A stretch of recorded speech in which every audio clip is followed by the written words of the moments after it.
Bruin Odeillet est avocat au barreau de Bruxelles depuis 1982. C'est-à-dire depuis bien trop longtemps pour balancer une phrase sans en mesurer réellement la portée. Aussi, quand il dit qu'il faudra vider l'abcès un jour, il parle bien de Marc Dutroux et de son objectif de le faire sortir de prison avant 2021. Ce jeudi, l'avocat va donc rejoindre le pédophile le plus haï de Belgique au centre de détention de Nivelles, au nord de Charleroi, afin de réclamer une expertise psychiatrique. Soit la première étape pour obtenir, à terme, une libération conditionnelle. L'audience va se tenir à huis clos devant le tribunal d'application des peines de Bruxelles spécialement composé de 5 juges et qui doivent se prononcer à l'unanimité, vu le profil du requérant. Cette audience est sans enjeu. On va seulement débattre de la liste des experts qui pourraient examiner Marc Dutroux, confie l'avocat.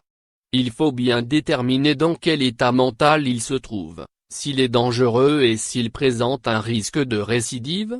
Nous n'en sommes pas encore au stade de savoir s'il peut être libre ou pas.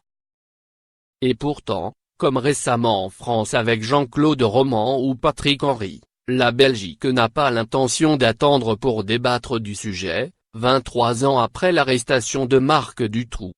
Dans une lettre ouverte diffusée par son avocat, Laetitia Dellet, l'une des rares victimes vivantes du pédophile, raconte ainsi que la peur la tenaille rien qu'à l'idée d'imaginer la sortie de Marc Dutroux, dans de telles conditions. C'est pourtant ce que le droit belge prévoit. Et ce qui a permis à Michèle Martin, l'ex-femme de Dutroux, de recouvrer la liberté en 2012.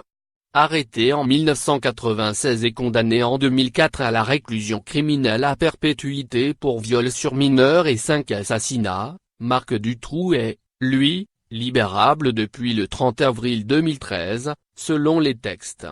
À l'époque, il avait d'ailleurs formulé une première demande de remise en liberté sous bracelet électronique.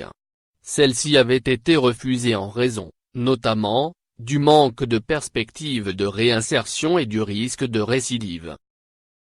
En janvier dernier, une vidéo illégale prise par l'un de ses co-détenus l'avait montré tout sourire en train de faire des glissades sur le verglas de la cour de promenade de sa prison. Affublé d'une grosse barbe et de quelques kilos en trop, celui qui par le passé avait rencontré ses 2 épouses dans des patinoires ne donnait alors pas vraiment l'image d'un homme dangereux. Mais il ne faut pas oublier qu'il n'a, lors de son procès, jamais exprimé le moindre regret ni de compassion à l'égard des victimes. Pas même pour Julie et Mélissa, 2 fillettes de 8 et 9 ans, mortes de faim et de soif dans sa cave après avoir été violées.